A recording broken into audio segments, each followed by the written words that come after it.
성도 여러분들 평안하시죠? 우리 늘 기도와 말씀과 감사 가운데 하루하루 살아갈 수 있으면 좋겠습니다. 다 함께 가정예배 드리도록 하겠습니다. 하늘에 계신 우리 아버지의 이름을 거룩하게 하시며 아버지의 나라가 오게 하시며 아버지의 뜻이 하늘에서와 같이 땅에서도 이루어지게 하소서. 오늘 우리에게 일용할 양식을 주시고 우리가 우리에게 잘못한 사람을 용서하여 준 것 같이 우리 죄를 용서하여 주시고 우리를 시험에 빠지지 않게 하시고 악에서 구하소서. 나라와 권능과 영광이 영원히 아버지의 것입니다. 아멘. 다 함께 찬양하는 시간 가지도록 하겠습니다. 주의 친절한 발에 안기세 우리 마음이 평안하리니 항상 기쁘고 복이 되겠네. 영원하신 발에 안기세 주의 발에 그 크신 발에 안기세 주의 발에 영원하신 발에 안기세. 날이 갈수록 주의 사랑이 두루 광명하게 비치고 전성 가는 길 별이 가리니 영원하신 발에 안기세 주의 발에 그 크신 발에 안기세 주의 발에 영원하신 발에 안기세.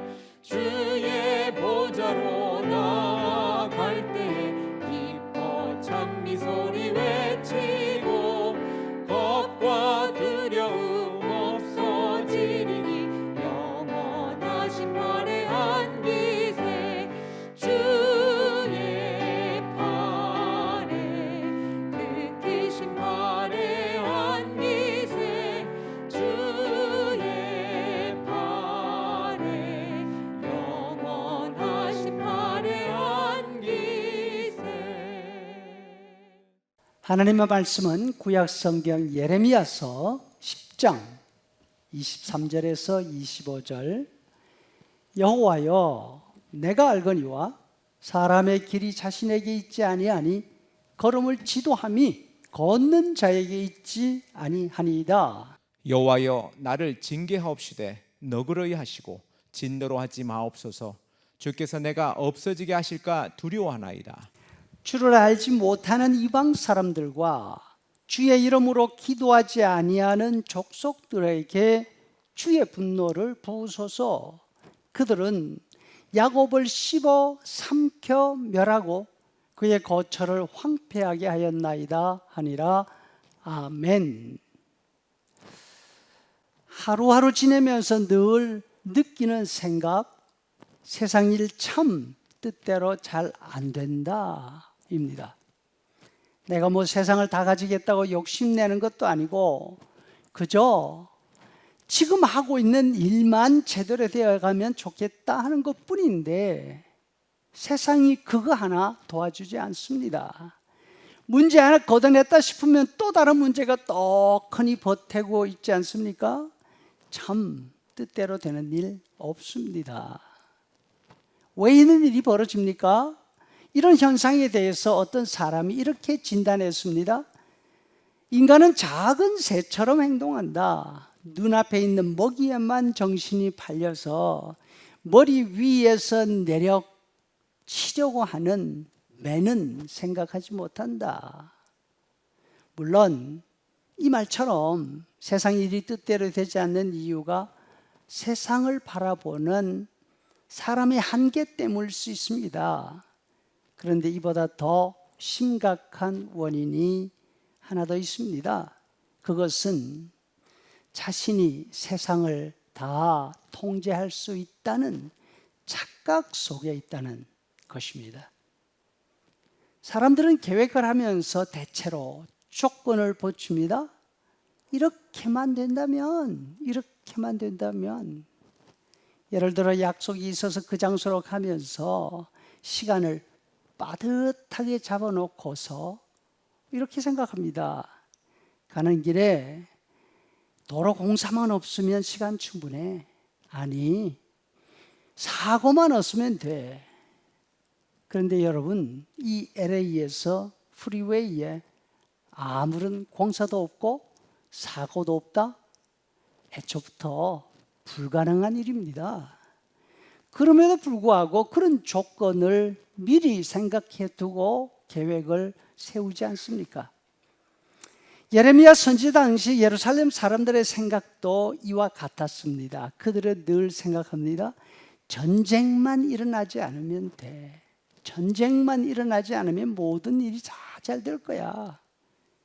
하지만 북쪽에는 아시리아 나라가 약해지고 동쪽에 있는 바빌론이 세력을 키워가고 있습니다.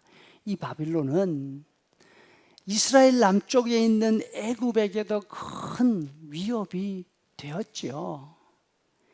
이와 같이 주변 강대국들이 서로 패권을 다투고 있었기 때문에 이스라엘 주변에서는 전쟁이 일어나지 않을 수가 없는 그런 형편이었습니다.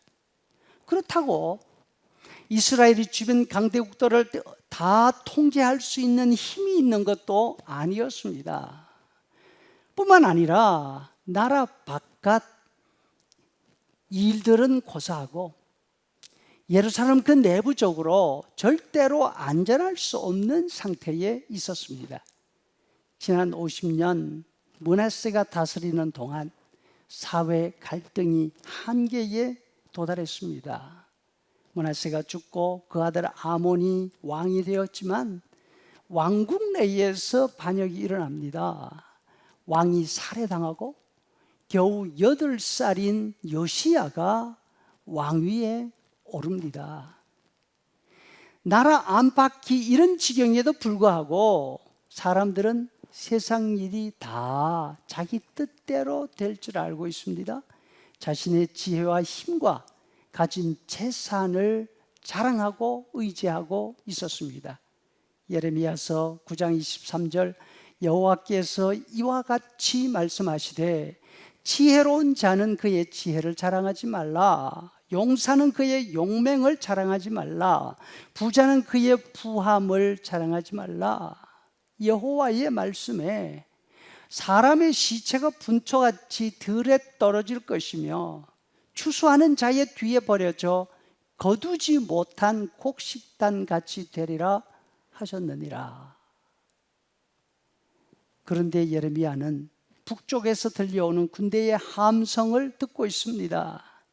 아시리아를 물리치고 계속해서 남쪽으로 내려오는 바빌론 군대의 소리였습니다. 예루살렘을 비롯한 나라 안의 모습은 마치 승냥이 소울과 같았습니다. 예레미야는 제사장입니다. 선지자였습니다. 하지만 자신이 할 수 있는 일은 아무것도 없었습니다. 무장을 하고 나가서 바빌론 군대를 막을 수 있는 힘이 있는 것도 아닙니다. 예루살렘 귀족들에게 무슨 말을 한다고 한들 그들이 들을 사람들이 아닙니다. 예레미야가 할 수 있는 일은 그저 탄식뿐이었습니다. 10장 19절에 보니까 슬프다 내 상처여 내가 중상을 당하였도다. 그러나 내가 견뎌야 하리라. 얼마나 고통스럽고 안타까웠을까요? 자신이 할 수 있는 일은 아무것도 없었습니다. 하지만 예레미야는 하나님께 이렇게 기도합니다. 23절 여호와의 내가 알거니와 사람의 길이 자신에게 있지 아니하니 걸음을 지도함이 걷는 자에게 있지 아니하니이다.